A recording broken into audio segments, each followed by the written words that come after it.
Welcome back to Gear Up Windows YouTube channel. In this video, we will guide you on how to check hard drive health in Windows 11. For this, I will use a built-in method. That means there is no use of a third-party software to check hard drive health in Windows 11. In case your Windows ships with NVMe SSD, you can quickly check your hard disk health as well as temperature on your Windows PC. For that, click on the start button, this one start button, then click on this one settings icon,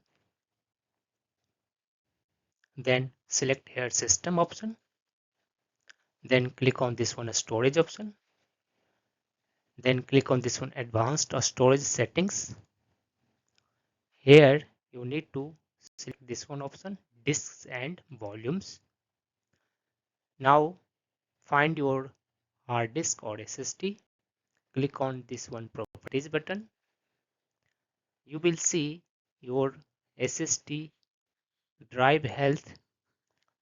Here you will see estimated remaining life. In case it goes down below 10%, you should immediately back up and try to replace your SSD. Here you will also show available spare. It should not decrease below 10%, and you can monitor here temperature of your SSD also. That's all about this video. If you are new to our channel Gear Up Windows, kindly subscribe it, and if you love this video, press thumbs up. Bye bye.